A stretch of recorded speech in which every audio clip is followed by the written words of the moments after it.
Even with a price increase, the Galaxy S24 Ultra proves its worth as one of the best phones, setting new records for a flagship phone in key areas such as battery life, screen brightness, and processing performance.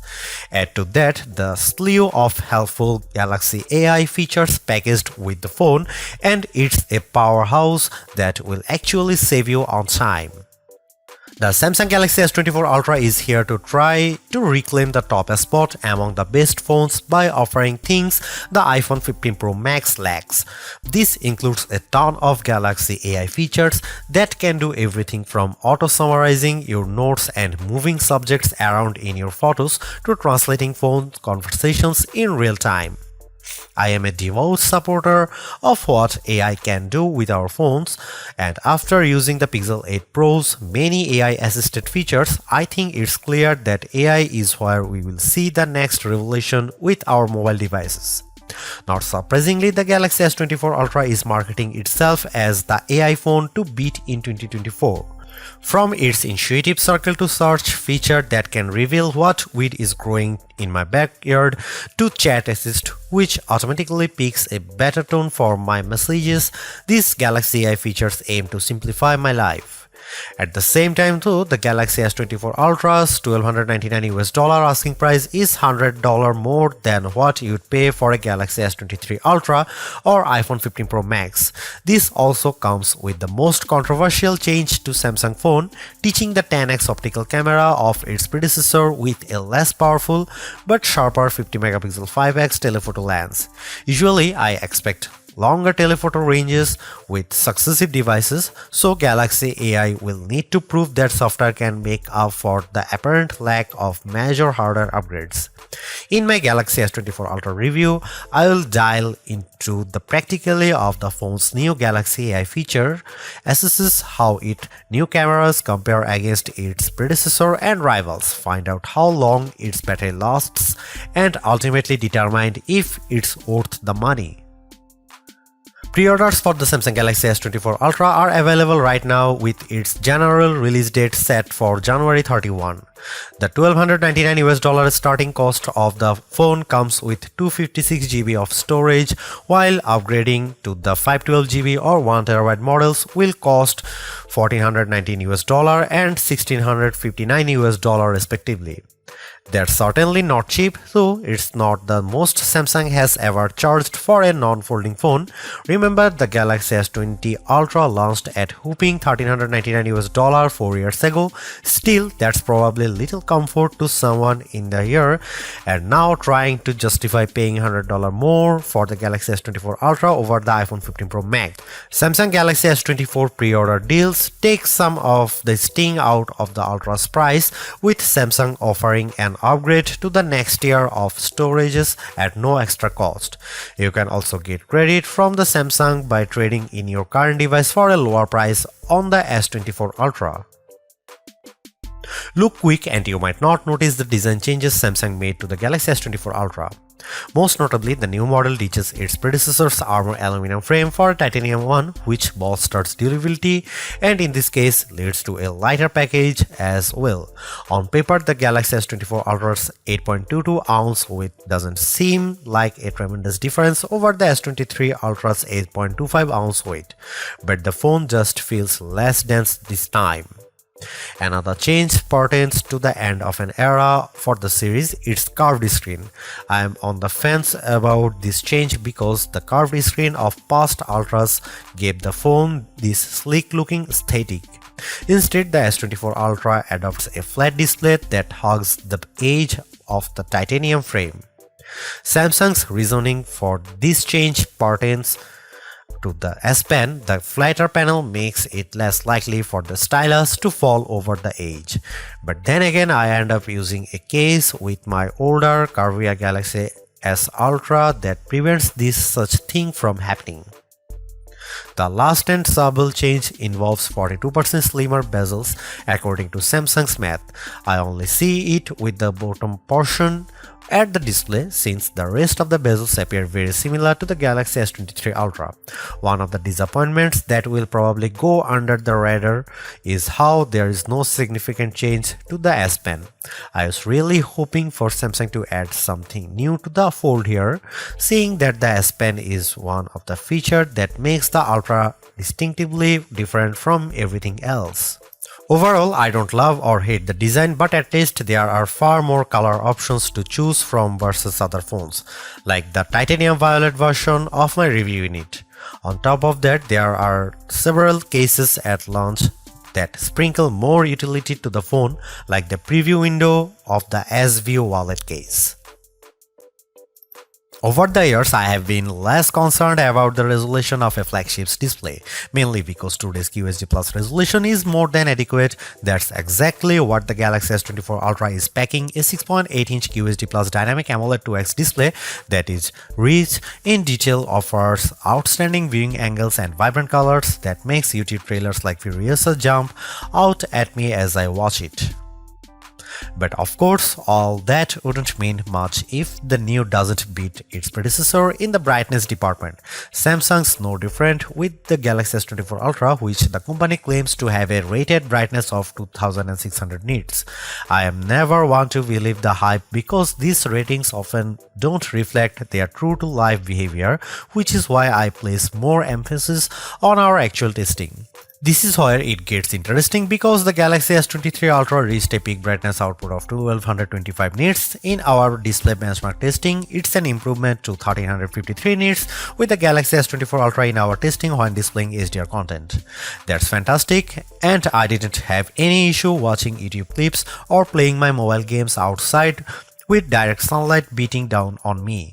Samsung kept the S24 Ultra's display refresh rate to 1 to 120Hz, which is what I expect from a flagship today. Still, Samsung missed an opportunity to increase that refresh rate to perhaps 144Hz to further differentiate itself. I am well aware of Samsung's history of throwing novel features into its phones. Remember the eye scrolling feature of the Galaxy S4? I wouldn't think so, which proves my point that sometimes hyped features don't turn out memorable. There's very little doubt of AI permeating into everything in our lives, our phone included, which is why Samsung's taking a proactive approach in giving its users access to new capabilities with Galaxy AI. Strangely enough, many of these AI-assisted features are in collaboration with Google, which raises the question of who's really making the innovations here. There is also a possibility that these AI features could change with Samsung's website disclaimer saying Galaxy AI features will be provided for free until the end of 2025 on supported Samsung Galaxy devices. Different terms may apply for AI features provided by third parties. I have been able to test out all of the included Galaxy AI features on the Galaxy S24 Ultra, and here's what I think. Circle to search. Much like everyone, I find it annoying having to switch between Chrome and say Instagram when I am trying to look up a type of cat from one of many cat Instagram accounts I follow. Circle to search eliminates the need to do this because a long press of the home button initiates the feature and I proceed to circle the object or subject with my finger. Then the corresponding search results page will pop up as an overlay. The best part? I never have to leave the app I am using to search, plus it works in every app. For example, I saw a photo posted by a friend on Instagram of a car that I didn't recognize. With Circle to Search, with the Galaxy S24 Ultra, I am able to select while still being in the app and that it shows me search results on what it could be. In another example, I took a photo of this statue of Bryant Park and Circle to Search is able to not only tell me what it is, but also its location with Google Maps details. Without question, the biggest controversy circling the Galaxy S24 Ultra centers around Samsung's decision to ditch the 10x optical zoom camera of the S23 Ultra for a 5x optical one. That one key spec will cause people to think the new camera setup is technically inferior, but bear in mind that Samsung trades in the optical range for a higher resolution sensor, a 50 megapixel sensor instead of a 10 megapixel one to be specific. The Galaxy S24 Ultra remains a formidable camera phone consisting of a main 200 megapixel camera boasting 60% larger pixels, a 12 megapixel ultra-wide camera, a 10 megapixel telephoto lens with a 3x optical zoom, and that new 50 megapixel telephoto camera with a 5x optical zoom we mentioned above. That camera can still offer 10x zooms by taking a picture and then zooming in as the resolution drops to 12 megapixel. Samsung says that this approach on the S24 Ultra can deliver the same optical quality performance as its predecessor, which doesn't surprise me. We have seen this executed on other phones with excellent zooming results like iPhone 15's 2x telephoto zoom. Before I detail the new telephoto camera and whether Samsung made the wrong decision, I will explain how this phone other cameras perform under different situations along with side-by-side comparisons against the S23 Ultra and iPhone 15 Pro Max.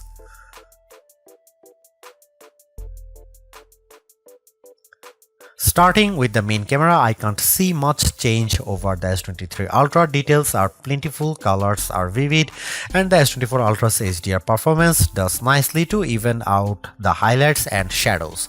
I'm perfectly fine with these results, but in the back of my mind I was hoping for a wider separation from last year's model. Compared to the iPhone 15 Pro Max, it comes down to personal preference.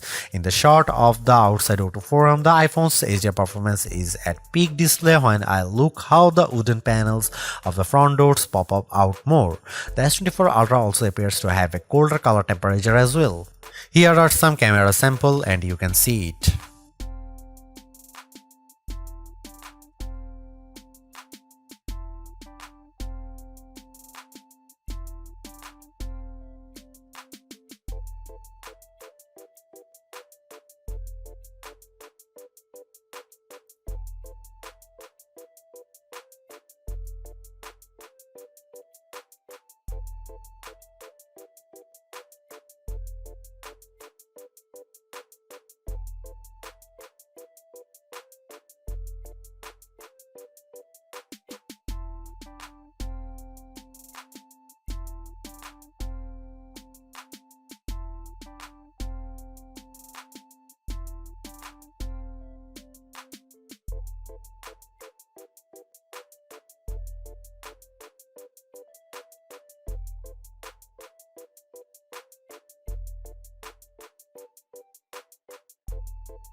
There is a lot to say about how Samsung's approach to artificial intelligence with the Galaxy S24 Ultra. From my experience, the Galaxy AI capabilities are fairly intuitive to use and save me a lot of time, exactly what AI is supposed to do for us.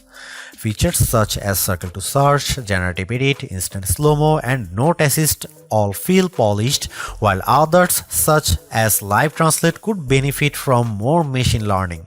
Regardless, the Galaxy S24 Ultra proves that AI is here for the long haul. Yet I am a little disappointed that the Galaxy S24 Ultra camera performance doesn't have the same dramatic improvement I have seen from past updates. Samsung's choice to drop the 10x optical camera for a 5x one is the most glaring and controversial change, a downgrade I hope doesn't happen ever again. But despite this, the S24 Ultra has marked improvements to its processing power and battery life. Two key areas I look at with any phone. The Galaxy S24 Ultra is not just a better, it sets the benchmark for all other phone releases in 2024. Knowing that the increase in price to $1,299 does complicate matters a bit, given that I feel the majority of its AI features are practical, combined with its performance and battery gains, it's still worth getting the Galaxy S24 Ultra if you are in the market for a super phone or upgrading from a handset that's a few years older. Thanks for watching, see you in the next one.